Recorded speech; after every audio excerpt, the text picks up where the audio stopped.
So we had the big Switch 2 blowout this morning by Nintendo, and I did do a live stream of that. You can go check it out. If you just want to get some of my thoughts of what was presented there, that's at the end of the stream, so you can just go to that and forward to the end and watch that if you don't want to sit through the Direct again. But since that Direct this morning, there's been more information that has came out and some questionable decisions by Nintendo. Hey everyone, welcome back to the channel. Now, like I said, I'm not going to go through all the announcements in that Direct. If you want to see my thoughts on some of that, I do have that at the end of that live stream. Like I said, you can just forward to the end and watch that if you're interested. But I've got a list of information I've been collecting all day that has came out since that Direct, and we'll start first with the price of the Switch 2, which was not anywhere in the Direct. And the only thing I can think of is that they were waiting to the very last minute to make up their mind on this, so they didn't want to prepare it as part of that Direct. So there'll basically be two different SKUs. You have the base Switch with no game in it, and that's going to be $450. And then Nintendo will have a digital version of Mario Kart World bundled in another SKU that'll be $500. And that definitely is a big savings over buying the game separately, and I'll get to that in just a minute. And Nintendo did set up a site where you can get sort of a lottery chance to purchase a Switch 2 from Nintendo, and I've got a link to that in the description below. But you can see over on the site here, you can either get the console by itself or that bundle, but you could only pick one.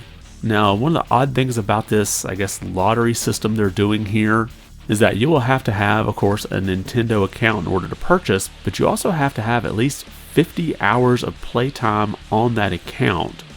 So you're not going to be able just to create a whole bunch of fake accounts in order to try to get a chance to score a whole bunch of Switch 2s in order to try to sell them on eBay. So I do like that decision. However, this would make it more difficult for someone who doesn't already have a Switch to be able to order one this way, because you probably don't have a My Nintendo account, and you probably also, if you have an account, don't have any playtime on it. Now, to go along with ordering a Switch 2, it looks like there will be a special version released in just Japan that's going to be region locked. And you can see this from Video Game Chronicles. Nintendo will sell a cheaper $330 Switch 2 in Japan that's region locked. Now, the reason given here is that Nintendo is basically trying to make it easier for Japanese players to buy a Switch 2. Because of the weak yen, people could try to import a Switch 2 from Japan and actually save money. Now, this special version will be region locked, so you won't be able to play anything but Japanese versions of games on it, and it will only have the Japanese language available on it. Now, I do have to wonder if some people will eventually figure out how to hack this, although I don't know if it'd be very easily, because the serial number is probably recorded at Nintendo, so if you tried to take it online, they would see, oh, well, this is supposed to be a Japanese-only version. Next, when it comes to accessories, Nintendo revealed this camera here for their game chat feature. Now, I'm not going to go into all the game chat stuff, but I thought it was worth looking here from Nintendo's official site about this camera. It does say, share your game screen while chatting to show what you're up to. And for a more personal touch, connect face-to-face with Nintendo Switch 2 camera or other compatible USB-C camera. So basically this means you probably can just connect any USB-C camera that you already have to the Switch 2 and it will most likely work. So at this point, I wouldn't rush out to get this camera from Nintendo, although it's only $40, so it's not super expensive. But if you already have a camera laying around, it's possible it may already work with the Switch 2. I'm sure there'll be some compatibility charts that'll get released later, either by Nintendo or by somebody who gets a hold of a Switch 2 and tests a whole bunch of them. So I'd wait out on that before you buy this camera. And next, we're going to look at the slew of games that were announced for the Switch 2. Now, I know you could pick all this up just by watching the Direct, but I thought it'd be worth just kind of looking at them all in one list. First, we have this list of Switch 2 third-party games available at launch, and this is coming to us from Video Games Chronicle. And I'm not going to read through the whole list here, but you can see that on the screen. I'm definitely interested in Bravely Default Flying Fairy HD Remaster. I played through the original Bravely Default, and it would be nice to revisit this. I just hope they come out with Bravely Default 2, because I have it, but I just never played it because I get tired of the small screen. They also have Hogwarts Legacy listed here, and I'm assuming this is going to be like a Switch 2 exclusive version of the game. I don't think you'll be able to take the version that's already out for the current Switch and just upgrade it, because I didn't see any mention of that feature for this particular game.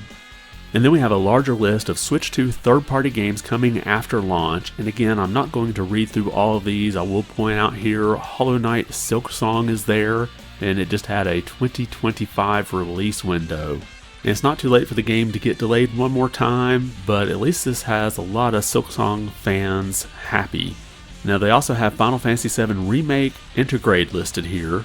I don't think I saw any mention of Rebirth. That might be a lot bigger title to bring to the Switch, but I would not be surprised if you see it sometime in the next few years.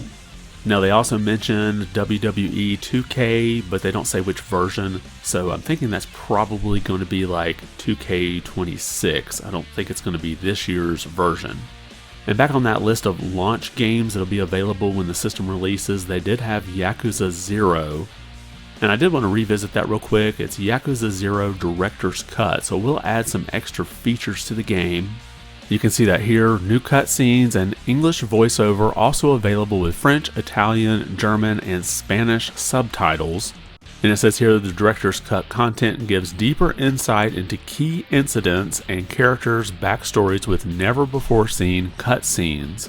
Now in addition to that, it says there'll be online battles, plus the Red Light Raid online multiplayer mode lets you join forces with friends and choose from 60 playable characters to take down hordes of enemies. That's definitely something I want to try out. I may not pick this game up right when it comes out. I may try to wait and see if it gets a discount, but I have been wanting to revisit this game, so this might be a great way to do it. Now, as I'm recording this, there's more information that's coming out, and I did just see this coming from Best Buy. Best Buy to open stores at midnight for Nintendo Switch 2 launch. Pre-orders available April 9th. Now, right now, there's nothing mentioning what time those pre-orders will go up. I hope it's not going to be like at 1 o'clock in the morning. Now, if you do pre-order from Best Buy, they will be having some of their stores opening at midnight in order for you to pick it up. They have this site here, and I'll link to this in the description below, where you can search by state and then by location to see if there's a Best Buy near you that will be opening up at midnight, so you can be one of the first ones to unbox and check out the Switch 2. Now, the next thing I want to take a look at is the dock. Now, we saw a little bit of it in the presentation where they showed that it does have a fan in it for cooling, but I thought it'd be worth taking a look at the information here from Nintendo. It does say that it will support HDR and VRR. I don't know if I remember seeing that in the presentation, but it will support frame rates up to 120 frames per second as well as 4K. Now, there's not been anything said yet as to whether or not the 4K upscaling is taking place inside of the dock. There's been some speculation that might actually be what's going on and why they actually have to have active cooling inside of it. But if the upscaling is taking place inside of the dock, it might mean if you try to get one of these cheaper third-party docks, it may not offer 4K. So that's definitely something to keep an eye out for. Now, what I want to look at next is the upgrade path for your current Switch games. Now, there's some of them that will support the ability to get what's called an upgrade pack and have some Switch 2 features on the game. They went over most of that in the presentation, but I thought it'd be worth looking here to see. It says that you can buy upgrade packs at retailers or the official My Nintendo store. So it won't be like an eShop exclusive. You might be able to go down to like Best Buy and buy a card to upgrade the game to the Switch 2 version. And that might be something that would be good if, say, you got an Amazon gift card for Christmas. You would be able to use that in order to upgrade your Switch games to the Switch 2 version. Now, something else going on with this same screenshot here, you can see in the bottom left here, they do give us a little bit of a look at the user interface for the Switch 2, and it is basically the Switch 1 interface. Now, this falls in with that light theme that the Switch has, which I forget what that looks like because I've kept mine in dark pretty much since day one. But this leaves the question, will there be any other kind of themes for the Switch 2 other than light and dark? Well, they don't really say here, so that's still kind of up in the air. And you can see they integrated that C button into a menu item down at the bottom there. So I guess if, say, you're using the Pro Controller from the Switch 1 and you don't have that button, you can go into the menu and manually access it. And now we'll move on to probably one of the more questionable decisions by Nintendo, and that has to do with what they call game key cards. So basically what this is just a license for the game on the card. This means that the card could have very little of the actual game on it, if anything at all. And they basically pitch this as being the key to get the game. So it's kind of like what we had with the first Switch that would have those banners on the front that says download required. Well, now they're just giving it a name called a game key card. So you can see the banner at the bottom here. That's something you're going to want to look for to know whether or not the game is actually on the cartridge or not. I could see why they do this, say if you have a really large game like maybe Final Fantasy VII Rebirth, you're not going to be able to fit the entire game on a 64GB cartridge. However, it looks like we may see more of this coming on even games that aren't really that big. This has already been spotted in Australia. You see here we have Bravely Default as well as Street Fighter 6 having that banner at the bottom. And when you actually click on one of the games, let's say I'll just click on Bravely Default here, it does explain what the game key card is, and that it requires an 11GB full game download. So that definitely could fit on a 16GB cartridge. That's not unheard of even on the Switch 1. Now this may be limited just to the Australian region. I know some regions will do different things, like some of them will have physical versions and some will only have digital. So that doesn't necessarily mean that Bravely Default and Street Fighter 6, when they come to the US, will require this download, but you'll want to keep an eye out for that. Now the advantage of having this game key card rather than just buying it digitally is that you can sell this game key card. It's not going to be tied to your system, and you could also lend it out to a friend very easily. Now moving on to game chat, the Nintendo Direct pretty much covered all of that, but I did want to point out this information from Nintendo.com, and it does say that only friends can be invited in order to join into the chat. This is pretty important when it comes to parents and guardians. You don't have to worry about your kid just interacting with anybody on the internet. They actually have to have somebody on their friends list in order to be able to do a chat with them. Not only that, but it said children must get approval from a parent or guardian using the parental controls before they can use game chat. And of course, they can then only chat with their friends, and those friends can be controlled by the parental control app. So next, let's talk about GameCube. I was really excited to see GameCube games coming to NSO. Of course, we don't have any type of information whether or not the NSO subscription for expansion pack is going to go up in price.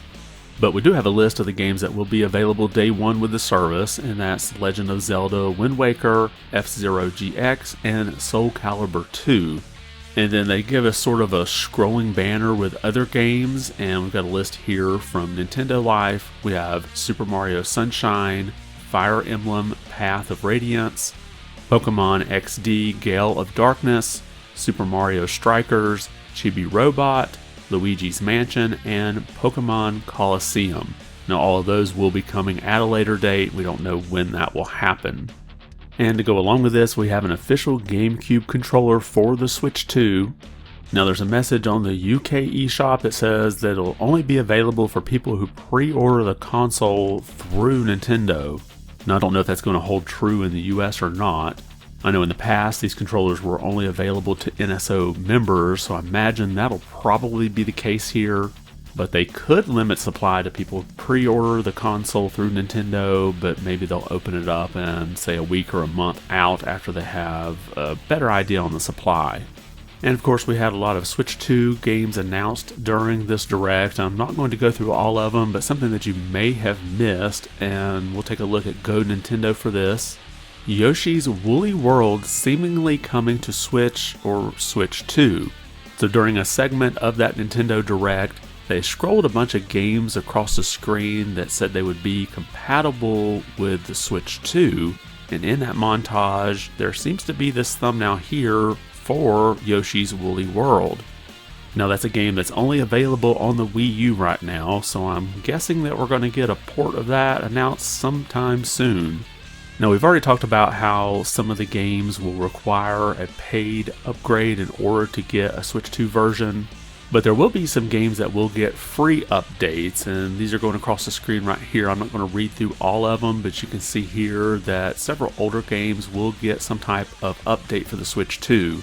Now I imagine those might be things like just improved frame rate or maybe resolution. I know here Echoes of Wisdom really struggled at times, so hopefully that'll be kind of cleared up here with the Switch 2 patch. Another obvious one here at the bottom, Pokemon Scarlet and Violet. That one's been rumored to be getting a Switch 2 patch of some sort, so that seems to be confirmed here. Now of those games that are getting basically a paid upgrade version of it, something that kind of stood out for Breath of the Wild and Tears of the Kingdom is that it appears that through the Nintendo Switch app, you'll have some kind of achievements for both games. Now it's not unheard of for a game on the Switch to have its own built-in achievement system, so there's no telling if this means we're going to see achievements across the board for all games. I'm kind of doubting that. I know that's been a long wish list for a lot of people, but we'll at least have them in Breath of the Wild and Tears of the Kingdom. Now Nintendo has said that the Switch 2 will be backward compatible with Switch games with some exceptions. And you can see here they updated this chart here kind of showing you a breakdown of games that are compatible and ones that have issues. First we have one game here that just flat out won't work, and that's Labo Toy-Con 04 VR Kit, and that's because the Switch 2 system's not going to fit inside of that. And then they have a list of games that will work, but you'll need the old Joy-Cons. Obviously Ring Fit Adventure is one that comes to mind. There's also 1-2 Switch, Everybody 1-2 Switch, Game Builder Garage, Nintendo Switch Sports, WiiWare Move It, Nintendo Labo Toy-Con 01 Variety Kit, and then we have Toy-Con 02 Robo Kit, and then Toy-Con 03 Vehicle Kit. And then we have a bigger list here, and I'm not going to read through all of them. I will have a link in the description, but first we have games with startup issues, and then we have games that are playable but have some in-game compatibility issues. Now pretty much all of these say that they're being worked on or being evaluated except for Fortnite, because there's basically going to be a Switch 2 version of that, so it kind of doesn't matter. But if there's a game that's your favorite, you might want to check one of these lists to see if it's on there. Most of these are smaller games. I don't know if I saw any actual first-party games on here, but do keep in mind there's a possibility that when the Switch 2 launches, there might be a game that for whatever reason won't work on the system. Now when it comes to those Switch 2 exclusive games, or maybe even the Switch 2 editions, some of you may be wondering, okay, what are the prices going to be for some of these games? Well, we've got an idea, but there doesn't seem to be a lot of consistency in the pricing so far. You can see here from the official Nintendo.com website that Donkey Kong Bonanza is going to be $70. Now that's kind of what I expected games to be on the Switch 2, especially these bigger titles like this. Nintendo had already pretty much set that standard with Tears of the Kingdom. However, something that I did not expect is, again from Nintendo's official website, you can see here that Mario Kart World is going to be $80. Now I don't know if this Mario Kart is just something that is so huge it justifies $10 more than maybe a standard price for your big games on the Switch 2, but I did not see a jump to $80 in this generation. That's something that kind of snuck up on me, and we'll just have to see how many more games are going to be this price on the Switch 2. And then finally, we have some new Amiibo coming for Switch 2. There were some that were already shown here in the Nintendo Direct, but we also have some for Tears of the Kingdom. You can see the 4 of them scrolling through here in the video. I'm not going to read through all of them, but if you're a person who collects Amiibos, or maybe you're like me and now I just buy the Zelda-based ones, you're going to want to keep an eye out for a pre-order for these. Now it's going to go up for sale on June 5th when the Switch 2 releases. But to go along with these 4 that have a release date, we also have one that's coming soon. That's Minoru's Construct. Now this is one that's probably going to be larger in size, kind of like that Guardian one was, and I would expect it might be a premium in price compared to these other 4. But that's definitely something that I'm looking forward to, and Nintendo's definitely going to break my bank account on June 5th. So let me know your thoughts below. I know this is a whole lot of information. I tried to just touch on things that I didn't see in the Direct, or something I thought might need a little more emphasis. But let me know if you're going to pre-order a Switch 2, and if you might attend one of those midnight events in order to get yours just absolutely as soon as possible. And of all the other announcements made not directly related to the hardware, which one is your favorite? Drop your comment below and let me know your thoughts. And if you liked the video, be sure to give it a thumbs up. And if you haven't subscribed yet, consider doing so. It really does help the channel out quite a bit. I want to thank you for watching and be good.